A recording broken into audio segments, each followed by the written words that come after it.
뜻대로 이루어진 사람의 뜻대로 이루어졌다면 세상이 벌써 멸망했을 텐데 하나님 지키시고 또 인도하시는 가운데 하나님의 뜻대로만 인도하시니 참으로 감사합니다. 우리의 모습을 하나님 기뻐하시는 모습대로 거하게 하고 하나님과 동행하는 길을 원하지만 우리가 그 길에서 함께하지 못하는 순간들을 경험하게 됩니다. 하나님 기억하소서. 우리를 긍휼히 여겨 주시옵소서. 주의 사랑과 은혜로 긍휼히 여기시는 가운데 우리로 하여금 하나님 앞에 함께할 수 있도록 역사하옵소서. 주님 원합니다. 이 시간도 하나님 말씀으로 우리와 함께해 주시고 그 말씀 안에 거하는 저희들 되게 하옵소서. 예수님의 이름으로 기도하옵나이다. 아멘. 네, 우리가 어제부터 몇 가지 주제를 가지고 우리 작년부 성경학교라는 이름으로 생각하고 있습니다. 오늘 우리가 함께 생각하고자 하는 주제는 거듭난 사람으로서 우리가 하나님과 함께 거한다 혹은 하나님과 동행한다. 오늘 본문의 말씀은 24절 마지막 부분에서 그렇게 말씀하고 있죠. 각각 부르심을 받은 그대로 하나님과 함께 거하라. 우리가 결국 거듭난 사람으로서 땅에서 산다는 모습, 또 땅에서 살아가는 모습이 어떤 것일까? 굉장한 퍼포먼스나 종교적인 의식을 생각하기가 우리 쉬운데 오늘 바울은 이렇게 표현하고 있어요. 각각 부르심을 받은 그대로, 다시 말하면 우리가 처한 그대로 어디에 있든 무엇을 하든 뭐 이런 표현이 되겠죠. 하나님과 함께 거하는 것, 하나님과 함께 거하는 자가 되라. 그것이 우리가 일생을 살면서 어떻게 보면 하나님 앞에 설 때까지 우리가 살아가야 되는 하나님 앞에 부름받은 자녀들로서의 자세, 뭐 이렇게 생각할 수가 있을 것 같습니다. 그러한 것을 전제로 해서 우리가 함께 오늘 본문의 말씀을 생각해 보면 좋겠습니다. 거듭난 그리스도인으로 산다는 것, 지금 말씀드린 것처럼 하나님과 함께 우리가 있는 곳에서 하나님과 함께 거하는 것이라고 하는 답으로 오늘 함께 생각하고자 하는 것이 이 17절부터 24절 말씀까지 실제로 복음을 통해서 거듭난 그리스도인의 삶의 자세를 가르쳐 주시는 교훈입니다. 아담의 타락이라고 하는 것은 항상 우리 모든 문제를 동반하게 되는 원인이 되는데, 아담의 타락이라고 하는 것은 하나님으로부터 우리로 하여금 멀어지게 되는 것이고 하나님을 또 본능적으로 저버리게 되는 것이고, 철저하게 그때부터는 자기중심으로, 그러니까 에덴에서의 우리의 모습이라고 하는, 인간의 모습이라고 하는 것은 하나님 중심의 모습이었고, 에덴에서 추방당한 이후의 인간의 모습은 하나님 중심이 아니라 자기 중심입니다. 인간 중심입니다.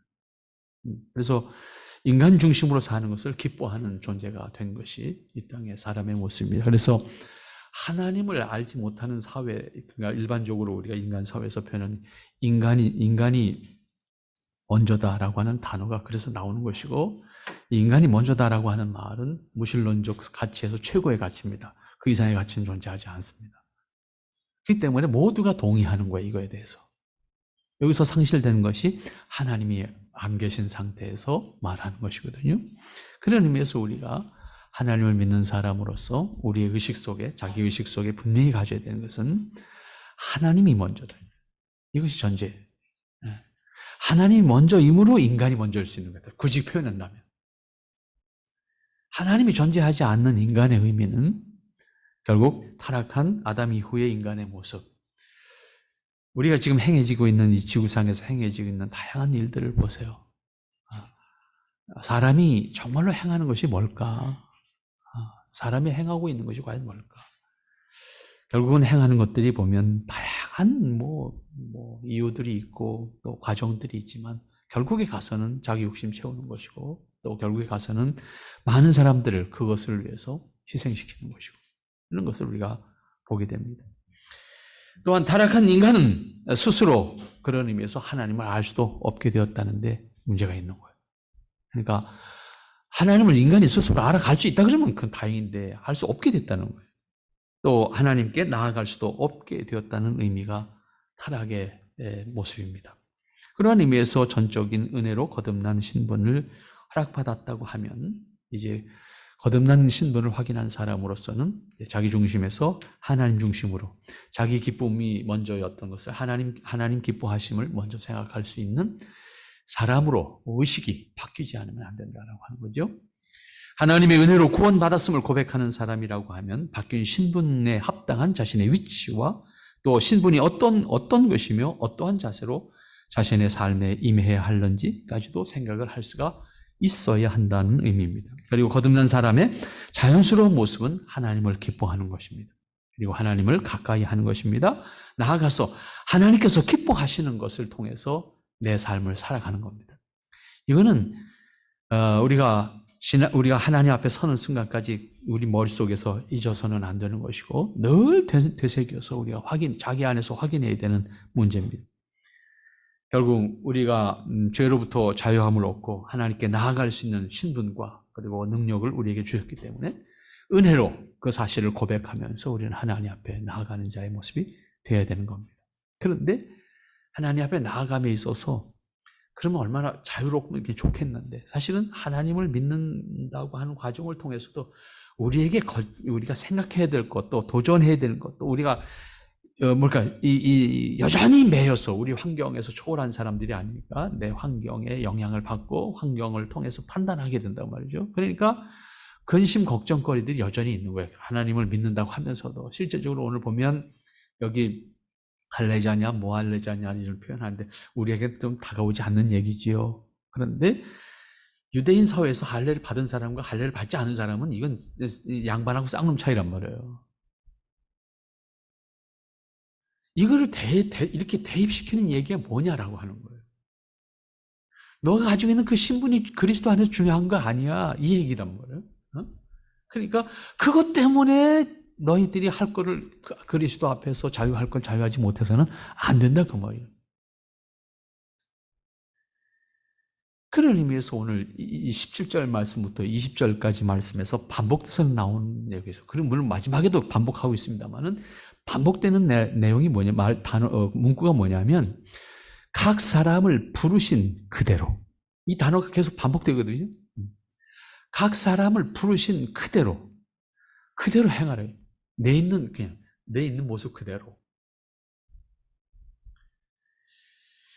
거듭난 은혜를 확인한 그리스도인이라고 하면 하나님의 은혜로 부르심을 받았음을 고백하는 사람입니다. 그런데 거듭났다는 외적인 증표와 종이로라도 만들어진 어떤 증서가 있으면 자신을 증명하면 좋겠는데 그런 외적인 증표가 없어요. 그리고 그 외적인 증표는 권위가 돼요. 그럼 하나님의 권위가 아니라 종이가 권위가 된다고. 이게 우리가 매우 조심해야 될 문제예요. 굉장히 유용해요. 종이증명서 하나 있으면. 사용하기 쉽고 확인하기 쉬워. 내가 늘 마음이 흔들려도 이거 보고 나 분명히 받았어 이렇게 표현할 수가 있는데 그러면 종이가 증명서가 돼요. 종이를 써준 사람이 더 권위가 됩니다. 그 다음에는. 그래서 성경의 신비가 그거예요. 누가 편집했는지 아무도 몰라요. 이걸 알면 그 사람이 최고 권위자예요. 이게 성경이 성경으로 존재함에 있어서 신비인데 이게 스스로 하나님의 권위예요. 그런데 이 권위를 인정하지 않으면 모르기 때문에 이 권위가 없다고 판단을 부정하는 거야. 그래서 성경을 연구하는 많은 사람들 가운데 성경의 권위를 부정하는 사람들이 있는 거야. 왜? 언제 만들어진지 누가 썼는지 이거는 이 사람이 쓴 게 아니야. 골라내는 거야. 골라내서 다시 편집을 해. 그러면 편집한 사람이 최고 권위자가 되죠. 이게 성경의 신비고 성경의 권위라는 사실을 우리가 잊어서는 안 돼요.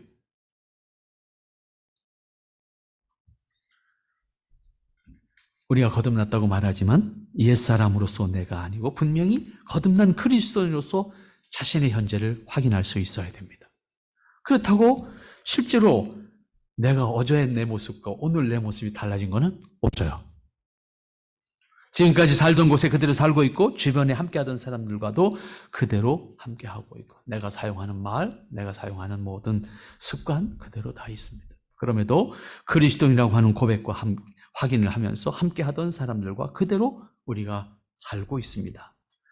실감이 나지 않습니다. 내가 분명히 거듭났다고 하는데 나는 어제 내 모습이고 오늘도 그대로 내 모습이고 때로는 믿는 것과 믿지 않는 것의 차이도 느껴지지 못할 때가 우리에게는 있습니다. 여기서 분명한 것은 오늘 예수님을 믿었다고 내게 외적으로 변한 것이 없다는 사실입니다. 그리고 내가 지금 하늘나라에 가 있는 것도 아니다는 겁니다. 내면에도 실제로 습관이나 생각이 하루아침에 바뀌지 않아요. 아주 오랜 동안 시간이 걸쳐서 바뀌는 것을 볼 수가 있어요. 물론 아주 특별한 경우는 정말 생각의 각도가 하루아침에 바뀌어지는 사람들이 있습니다. 그러나 대부분 그렇지 않아요. 그래서 교회 생활이 필요한 거예요. 교회 생활이라고 하는 것이 필요한 이유가 바로 그거예요. 끊임없이 반복되는 과정 속에서 내 생각이 어느 날 하나씩 바뀌어가게 되는 거예요. 그래서 교회 생활이 필요한 거예요. 집에 앉아서 가만히 내가 편안하게 신앙생활을 할 수 있다면 얼마나 좋겠어요. 그런데 그것이 우리를 성장시키지 못해요. 그래서 성장을 위해서 함께 할 필요가 있는 거예요. 그 성장은 부딪힘이 필요해요. 부딪히면 아픔이 동반돼요. 마음이 힘들어지기도 해요. 그래서 불편해요. 불편함에도 불구하고 함께 할 수 있을 때 우리에게 성장이 있어요. 그런데 함께 하지 않으면 내 모습이 변하지 않습니다. 그대로 있습니다. 관념적으로는 다 돼요. 그런데 몸으로 부딪혀서 할 때는 다 포기합니다. 때문에 우리가 함께 하는 것이 필요하다라고 하는 것도 생각해 볼 수가 있습니다. 하나님께서 부르신 사람들에게 하나님의 자녀가 되는 권세를 주셨기 때문에 보이지 않게 신분이 우리는 변화되어 있습니다. 이 신분은 나의 됨됨이나 의지와 상관계없이 하나님께서 인정해 주신, 하나님께서 그렇게 해 주신 것이기 때문에 그것은 하나님의 전적인 은혜입니다. 그래서 그것에 대해서 감사하는 거예요. 다만 우리가 괴로운 게 뭐예요? 하나님은 그렇게 인정해 줬는데 나는 그렇지 못하다는 거예요. 하나님은 나의 신분을 그렇게 인정해 줬는데 나는 그 인정해 주신 신분에 합당하지 못하다는 거예요. 이거를 끊임없이 깨우치는 거예요. 깨우치는 것만큼 나는 하나님의 은혜에 감사할 수밖에 없고 내 모습을 그 은혜에 합당한 사람으로 만들어 가겠다고 내가 애쓰는 자가 됐다고 말해요. 문제는 분명히 바뀐 신분을 가지고 있지만 우리는 여전히 세상에 살고 있고 주어진 환경과 관계로부터 자유롭지 못하다는 겁니다. 환경이나 사람에게 매일 수밖에 없는 현실에서 하나님의 자녀로 살아야 하는 것이 만만하지 않은 우리의 삶의 현실입니다. 비록 스스로의 노력에 의해서 자신의 삶을 완성할 수는 없지만 하나님의 은혜를 받은 사람으로서 그 이름에 적어도 누가 되지 않는 최선의 삶을 살아야 되는데 이것이 그리스도인으로서 삶에 임하는 자세. 내가 거듭난 사람으로서 적어도 이런 모습은 아니지 라고 하는 자기를 깨우치는 과정 속에서 변화되어져 가야 된다는 겁니다. 하루아침에 천사처럼 변할 수는 없지만 먼저 믿음으로 구별된 삶을 내가 살았다면 내가 적어도 살아온 것만큼 내 스스로가 돌이켜 변화된 자기를 확인할 수가 있어야 된다 그 말입니다. 개종했다고 한순간에 유대인들처럼 살거나 그들이 행하는 것을 그대로 행함으로 말미암아 내가 어떤 사람이 된 것이 아니에요. 우리나라 일제 말기에 조선이 망하는 그 과정 속에서 신분제도가 굉장히 무서웠던 시대잖아요. 그런데 재미난 사건들이 참 많아요. 그 가운데. 그런데 양반과 천민이 의복을 통해서 구별이 됐잖아요. 근데 저도 천민은 갓을 쓸 수가 없었어요. 천민이 갓을 쓸 수가 없었다고. 남자라고 갓을 쓸 수가 없었다고. 양반만 갓을 쓸 수가 있었다고. 그런데 이 갓을 천민이 쓸 수 있도록 허락하는 상황이 만들어져요. 1980년대 말에. 그때 어떤 상황이 벌어진지 아세요? 천민들이 갓을 쓰고 지금 말하는 그 6조 뭡니까? 지금 광화문 사거리에서 종로통을 하루 종일 갈빗자루 걸었어요. 응? 천민들이 갓을 쓰고 나와서 하루 종일 걸어다니는 거예요. 그랬다고 천민의 신분이 바뀌었나요? 그런데 사람들의 마음에 얼마나 응어리가 맺혔겠어요. 그러니까 갓을 쓰고 하루 종일 걸었다니까, 거기를. 왜? 신분 차이에서 겪는 서러움 때문에 견딜 수가 없었던 거야. 그런데 신분은 바뀌지 않았지만 갓을 쓰도록 허락하는 순간에 그 갓을 다 쓰고 나와서 천민들이 걸은 거예요. 먼 얘기가 아니에요. 아주 가까운 얘기예요. 그 거리가 어떤 거리인데, 여러분 지금 그 거리가 마지막으로 없어져서 아주 뒷골목이라고 하는 골목에서 참 필요한 골목인데, 그 뭡니까? 남겨져야 될 것은 좀 남기면 좋겠는데 아주 없애버려서 지금 아쉬운데, 피맛골이라는 것이 있습니다.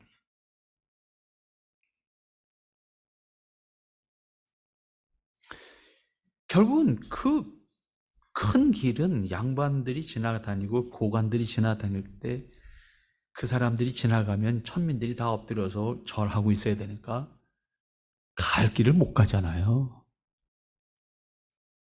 그래서 천민들은 그 큰 길로 안 가고 뒷골목길로 다닌대요. 그래서 말을 피하는 골목이에요. 그게 피맛골이라고. 그 골목이 뭐 종로 4가하고 5가 사이에 있었는데 요즘에 재개발한다고 그걸 다 때려부신 것 같아. 이제 없어지는 것 같은데. 마지막 그 피막거림. 그런 서름을 당했던 사람들이 갓을 쓸 수 있다고 하니까 다 갓을 쓰고 나와서 하루 종일 걸어. 신분의 한이. 왜 이 말씀을 드려요? 오늘 본문의 말씀이 유대인과 다시 할례 받은 자와 할례 받지 못한 자가 예수님 안에서 거듭나서, 그런데 할례 받지 못한 사람이 할례 받은 사람들과 함께 하려니까 할례 받은 사람들이 텃세를 해. 뭐 이런 거 한번 상황을 한번 생각해 보세요. 그런 상황에서 할례가 뭐냐, 무할례가 뭐냐, 아무것도 아니다. 다만 그럼에도 불구하고 지켜라. 그 얘기는 신분 자체가 너희를 구원한 것이 아니고 신분 자체가 너희를 얽매이게 하는 것도 되어서는 안 된다. 그리스도 안에서 거듭났다라고 하는 것은 분명히 하나님 앞에서 하나님의 은혜로 하나님께서 너희들의 신분을 바꿔주신 거야. 그러니까 너희들을 얽매이게 하는 세상의 신분, 너희들이 얽매이게 하는 세상의 환경이 너희들 스스로가 그것으로부터 자유하지 못하다고 하면 너가 복음의 은혜를 온전하게 깨달은 게 아니야. 이 얘기가 되는 것이거든요. 그래서 바울은 각 사람에게 나누어 주신 그대로 하나님이 각 사람을 부르신 그대로 행하라고 강조하는 것이 17절 말씀이죠. 하나님 앞에서 자신의 모습과 위치에 따라서 그대로 엎드러져서 자비를 구하는 것이 신실한 그리스도인의 모습입니다. 자신이 있는 곳, 자신이 할 수 있는 것을 통해서 하나님 앞에서 행하면 된다는 말씀입니다. 의식적으로 하루아침에 완전해진 자신의 모습을 만들어줘서 보여주려고 행세한다고 하면 그거 역시 거짓 행세가 될 것이다. 너의 모습이 그대로, 순수한 그대로, 내가 생각하고 내가 확인하는 그 모습 그대로 하나님 앞에 서라. 비록 개종한 이방인들에 대해서 유대인들이 뭐라고 비아냥거리더라도 오직 하나님께서만 우리를 변화시킬 수 있고 구원시킬 수 있다라고 하는 사실을 분명히 믿는다고 하면 유대인들의 행하는 것들에 대해서 시기하거나 반대로 그들을 두려워할 이유도 없다. 할례가 구원을 좌우하는 것이 아니다. 그것을 약속하신 하나님의 뜻에 따라 좌우된다는 사실을 너희가 분명히 확인을 해라. 이렇게 강조하는 것이 오늘 본문의 말씀입니다. 그러므로 19절 말씀, 할례를 받는 것도 아무것도 아니요 할례 받지 않은 것도 아무것도 아니는데 오직 하나님의 계명을 지킬 따름이라. 오늘 이것도 이런 문제가 다시 오늘날 사실 교회 안에 또 이런 문제도 생겨요. 나는 믿음이 좋으니까, 난 열심히 다니니까, 나 굳이 세례 안 받아도 돼. 뭐 이런 논리죠. 세례가 구원하는 거 아니잖아. 교회가 구원하는 거 아니잖아. 이런 논리예요. 실제로 이런 논리들이 있거든요. 여기서 우리가 함정에 빠지면 다시 스스로 신앙의 교만에 빠지게 돼요. 왜 하라고 하셨느냐 하면 질서예요. 사람은 자기 것을 통해서 왜곡시키고 변질시키는데 도 같은 사람이 타락한 인간의 본성이에요. 때문에 질서, 하나님의 권위를 유지하고 하나님의 은혜를 잊지 않도록 하는 질서의 표식으로 활용해야 된다라고 하는 의미예요. 그것 자체가 구원을 좌우하는 것은 아니지만 하나님의 권위를 존중하는 거예요. 하나님의 약속을 믿는 외적인 행위예요. 때문에 하나님이 말씀하신 대로 행하는 겁니다. 그래서 세례도 받아야 되는 것이고 성찬도 시행해야 되는 거예요. 이것을 부정하게 되면 다시 무질서한 모습이 되고 또 다른 이교적인 모습이 돼요. 시간이 지나가면 그게 기독교라고 말합니다. 오늘날 우리 한국에서 만들어진 많은 이교들이 있잖아요. 유사 기독교들이 있잖아요. 우리가 흔히 말하는 이단들. 얼마큼 시간 지나가 보세요. 어떻게 될까? 하나의 기독교 분파가 되고 맙니다. 지금은 우리가 이단이라고 말하지만 그들의 세력이 커지면 그들 스스로를 또 다른 기독교라고 말한다고요. 그럼 또 다른 무질서가 그 안에 생기는 것이고 그 안에 또 다른 어려움들이 생겨요. 그래서 역사적 기독교회, 다시 말하면 정통 기독교의 신앙을 잘 보존해 나가는 것이 교회의 책임이에요. 그것을 함께 공유하면서 우리 신앙을 만들어가는 것도 그래서 필요한 거예요. 그 다음 21절 말씀, 22절 말씀 다시 한번 보겠습니다. 내가 종으로 있을 때 부르심을 받았느냐? 염려하지 말라. 그러나 자유할 수 있거든 차라리 사용하라. 주 안에서 부르심을 받은 자는 종이라도 주께 속한 자유자요. 또 이와 같이 자유자로 있을 때 부르심 받은 자는 그리스도의 종이니라. 거듭난 사람이 어떠한 모습으로 살아야 될 것인가? 종으로 있을 때 부르심을 받았다고 하면 종이란 신분 때문에 내 자유를 사용할 수 없는 것이 아니다. 주 안에서 부름 받았다고 하면 너는 주님의 종이다. 그게 자유인의 신분으로서 부르심을 받았다고 하면 그 자유로 스스로 그리스도의 종이 되라. 그 얘기예요.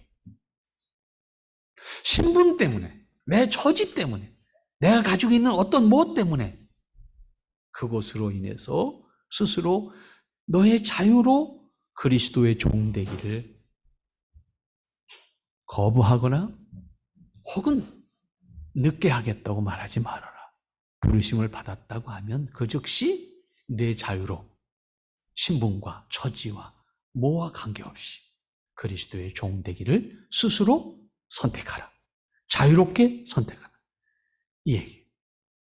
우리가 언제든지 우리 자신들이 이 세상을 살아가는 가운데 우리에게 주어지는 문제가 뭔가 하면 우리가 예수님을 믿은 다음에 천국에 가 있는 게 아니고 여기 그들이 있잖아요. 그러니까 우리는 여전히 지금까지 예수님 믿기 전에 우리를 매이게 했던 것들을 그대로 매이게 하는 요소로 가지고 있습니다. 사람이 매이기도 하고 경제가 또 돈이 나를 매이기도 하고 내게 주어진 환경이 나를 매이기도 하고 또 때로는 내가 처해 있는 어떤 위치나 또 어떤 사회적인 제도가 우리를 매이기도 합니다. 그렇다고 무질서와 무책임을 여기서 자유라고 하는 말을 쓰기 때문에 이 말씀하시는 것이 아닙니다. 아담 이후에 모든 사람은 무엇이든지 매이게 되어 있습니다. 그렇기 때문에 때로는 매임으로 행동하고 그것을 목적으로 행하게 됩니다. 뿐만 아니라 사람 본성적으로 타락한 이후에는 어떤 본성이 있냐면요. 매임으로 자유함을 느껴요. 이 말이 조금 여러분들이 얼른 다가올지 안 다가올지 모르겠습니다만은 다시 말해 이건 좋은 말로 말하면 소속감이야. 내가 어디에 있다는 것 때문에 내가 마음이 편안하다고. 이 외국에서 생활하는 사람들이 느끼는 것 가운데 비자 문제예요. 비자를 못 받으면 이게 불안해요. 언제 어떻게 될지 모르는 거야. 그러니까 비자를 받으면 그 기간 동안은 내가 다른 걱정 안 해도 돼. 내 신분이 일단 보장이 되니까. 그런데 비자를 못 받으면 참 불안해지는 거예요. 이거 똑같은 거예요. 사람은요, 뭔가의 매임으로 자유함을 느껴요. 반대로. 묘해요. 이게 나쁜 표현을 하면 노예근성이라고 표현하는 거예요. 군대에서도 이런 걸 많이 경험해요. 군대, 우리 해병대, 특히 해병대, 매를 맞아야 잠이 들어. 왜? 안 맞고 잠자라 그러면 이게 몇 시에 일어나서 또 맞을지 모르니까 차라리 맞고 자는 게 쉽다 그 말이에요.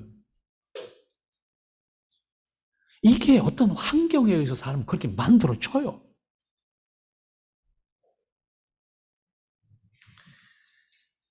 자유인으로서 우리는 그럼 그렇지 않을까?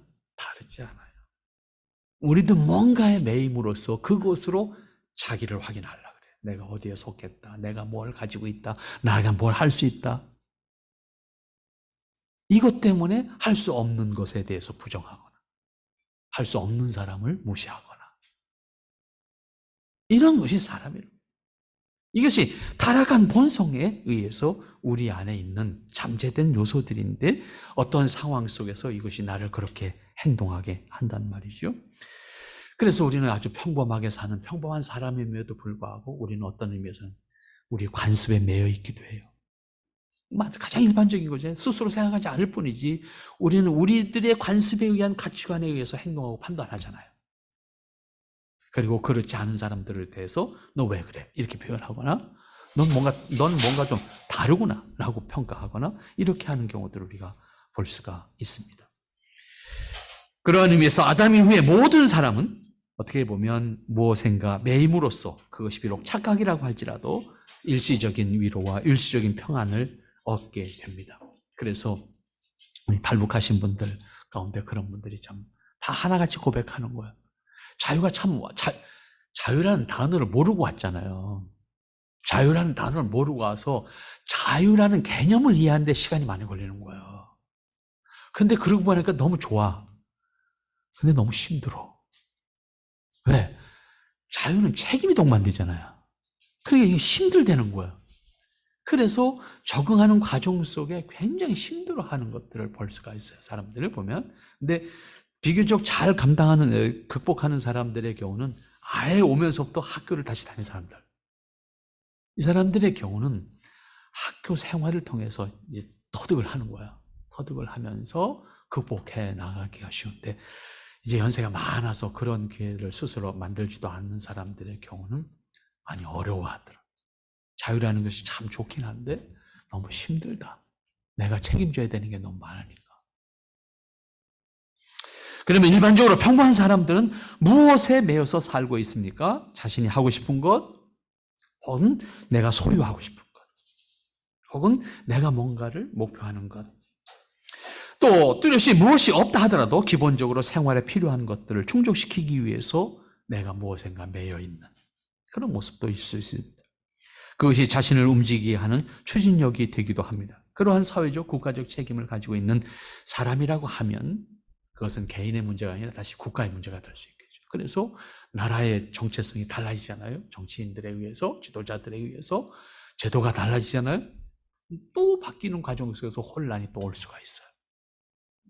직급에 따라서 그가 책임지는 사회적 영역에 따라서는 자기 개인의 혼란이 아니라 국가적인 혼란도 만들어낼 수가 있다라고 하는 것도 우리는 생각을 할 수가 있어요.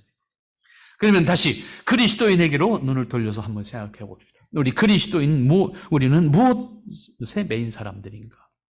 일반적으로 사는 데 있어서 일반인들과 다르지 않다는 점에서 우리를 매이게 하는 것들도 사실은 다르지 않습니다.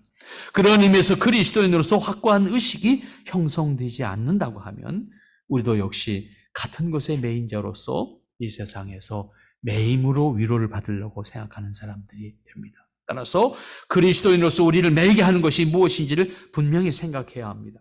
그것이 사람이 됐던 돈이 됐던 혹은 자신만의 어떤 꿈이 됐던 그것을 우리가 분명히 내 스스로에 대해서 판단할 수가 있어야 됩니다.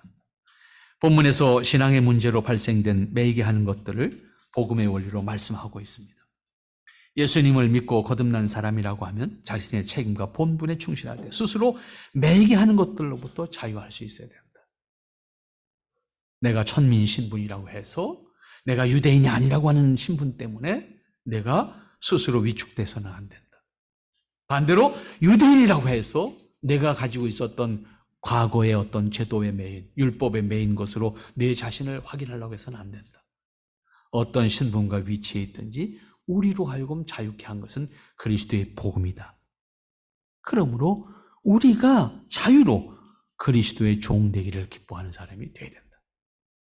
우리가 진리가 너희를 자유케 하리라고 하는 말씀에 대해서 익숙해 있습니다. 그런데 정작 우리가 진리 안에서 자유한가라고 하는 질문을 한다고 하면 그 대답에 자신이 없다는 것도 분명한 사실입니다.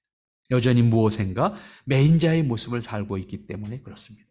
그만큼 우리가 거듭났다고 하지만 정작 매이게 하는 것들을 벗어놓지 못하고 있다는 사실입니다. 그러한 것들 가운데서 사회적인 지위나 체면이나 특별히 본문에서 거듭난 자의 신분의 노예였기 때문에 그렇기 때문에 자유하지 못한 것이 아니고 자유인의 신분의 사람이 거듭난 은혜를 받았다고 하면 그는 스스로 그리스도의 종 되기를 자원하는 사람이 되어야 한다.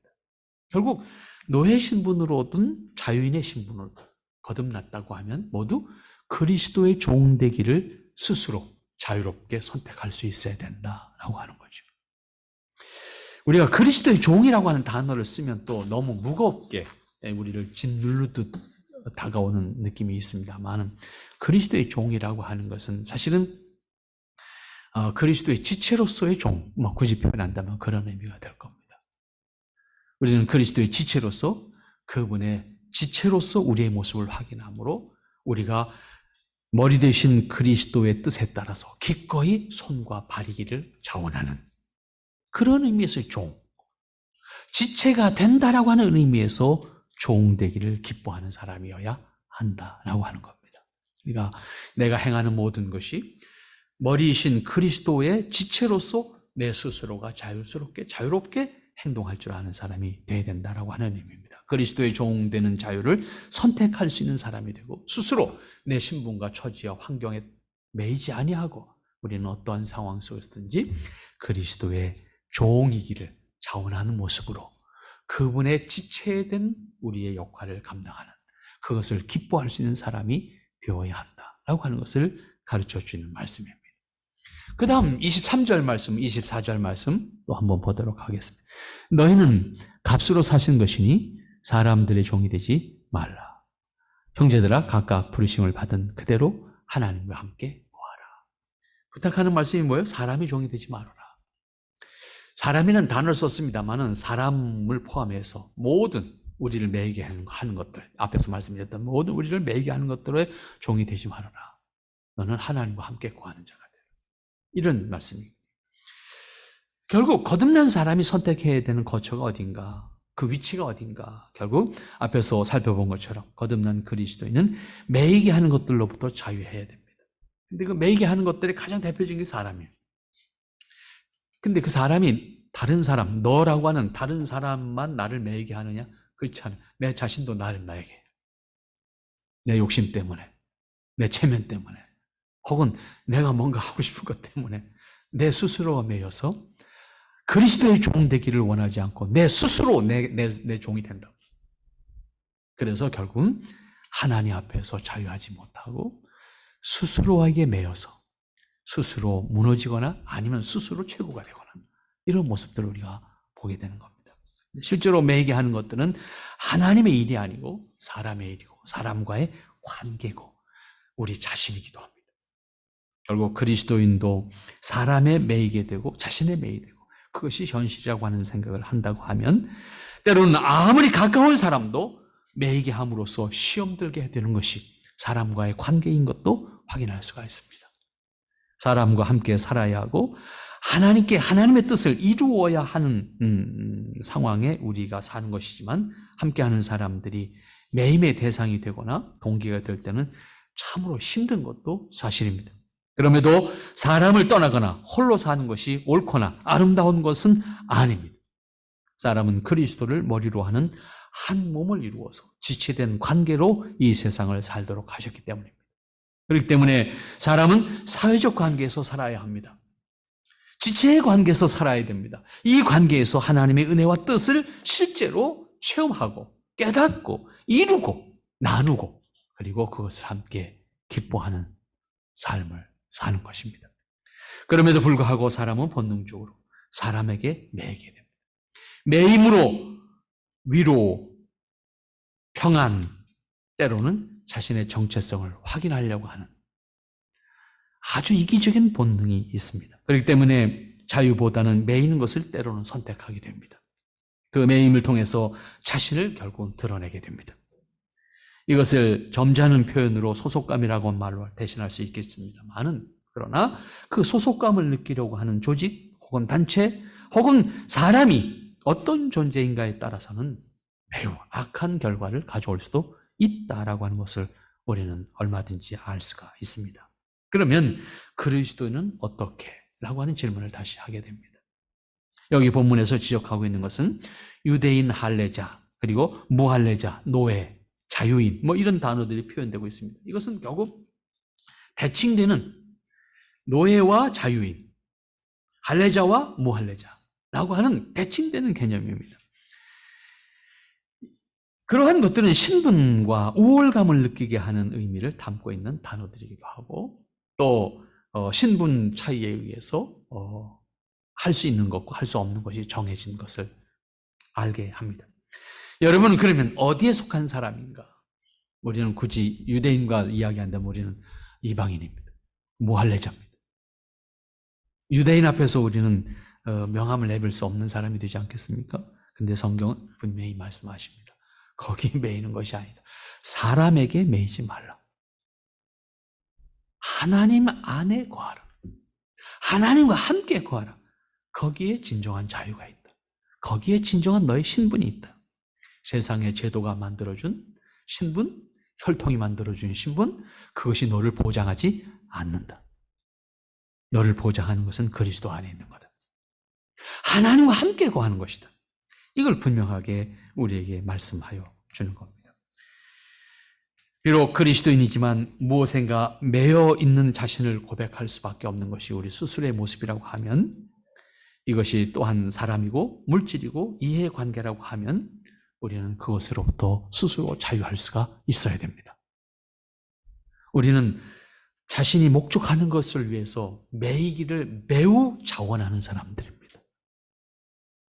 우리는 그리스도인으로서 하나님 앞에 매이는 자가 되기를 기뻐하는 사람이어야 합니다.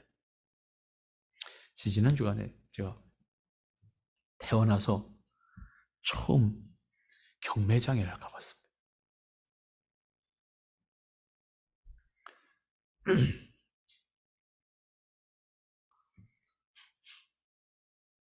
저한테 정보를 어떤 분이 줬어요. 이런 고문서들이 나왔다. 와봐라. 그래서 리스트를 쭉 보니까 아유, 내가 보지도 못했던 문서들이 있어. 무조건 갔어요. 옥션이라는 시스템을 가끔 문서를 찾다가는 봤지만 내가 그 현장에 가본 적은 없죠. 가서 보니까 우리 초대 기독교, 우리 한국 초대 기독교 고문서들이 참 어디서 볼 수 없는, 평생을 모은 한 분이 이걸 내놓은 거예요. 내놨는데 그걸 살펴보는데 막 가슴이 뛰는 거예요. 야, 이게 전설 속에 듣던 문서가 여기 있구나. 그렇잖아요. 너무 귀한 거예요. 그래서 그거를 보고 사진도 찍고 도록도 하나 얻어갖고 왔어요. 리스트라도 내가 사진 못하지만 리스트라도 내가 가지고 있어요. 도록도 하나 얻어. 그런데 제가 그 경매장의 영업이사라고 하는 사람이 그 지금 물건으로 나와 있는 걸 나한테 설명을 해주는 거예요. 지금 열심히. 나는 어차피 살 사람은 아닌데도 불구하고 그 사람은 손님이잖아요. 그러니까 열심히 설명해 줘요. 근데 나보다 더 잘 알아. 한국교회사를. 특히 문서와 관련해서 내가 모르잖아. 이 문서가 나오게 된 배경부터 설명을 하는데 너무 잘하는 거야. 그래서 내가 설명을 다 듣고 물었어. 그리스도인입니까? 물었어. 교회는 태어나서 한 번도 가본 적이 없대. 그 얘기를 딱 듣고 나니까 머리가 띵해지는 거예요. 이게 뭘까? 이게 뭘까? 그래서 내가 그 자리에 샀어요. 이왕 열심히 공부했으니까 오늘부터 교회 가. 내가 할 수 있는 게 그밖에 없는 거야. 알았으니까, 이제까지는 관심 없었으니까. 근데 이거를 팔려니까 이걸 공부를 해야 된 거야. 근데 줄줄줄줄 나오는 거예요. 야, 돈을 벌려면 이렇게 하는 거구나. 근데 그때 알았어. 공짜로 버는 게 없더라고. 교회는 가본 적도 없는 사람인데 그 문서가 어떻게 나왔는지 딸딸딸딸 얘기를 나한테 하는 거야. 내가 그 사람한테 물었다니까, 하나씩 다. 그리고 내가 할 수 있는 말은 당신은 교회 가야 돼, 오늘부터. 내가 그 얘기했대. 그 자리에서. 다른 말은 내가 할 수 없는 거예요. 대신에 내가 혹시 살 수 있는 사람 불러올게. 나는 살 수 없으니까. 왜? 20억에 나왔는데 내가 어떻게 사고.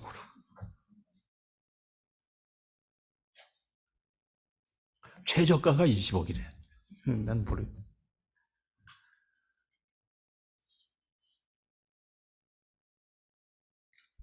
목표하는 것에 매이면 아무런 관계가 없음에도 불구하고 그렇게 해내는 걸 봤어요.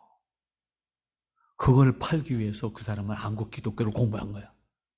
그 문서의 배경을 다 공부한 거야. 쓴 작가의 작가가 누구라는 걸 다 알아. 돈을 벌기 위해서도 그렇게 한다. 근데 우리는 그리스도의 은혜로 하나님의 사랑을 통째로 받은 사람들이잖아요. 그러면 우리는 어떻게 해야 되겠냐고. 오늘 바울이 부탁하는 말씀 어려운 얘기 아니잖아요. 너의 처지와 형편과 그 모든 것 내려놓고 부르신 그대로 하나님 앞에 응답해라. 너희를 매이게 하는 것도 스스로 자유로워서 그리스도의 종 되기를 기뻐해라. 사람에게 매이지 말고 하나님 안에 거하라. 그게 답이에요.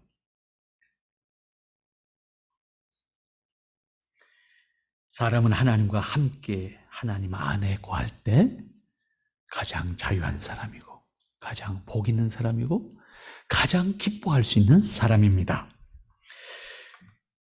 지구의 3분의 2가 바다입니다. 그 넓은 바다에 살고 있는 물고기가 물이 싫다고 육지로 올라오면 어떻게 되겠습니까? 그것은 자유가 아닙니다. 자살입니다.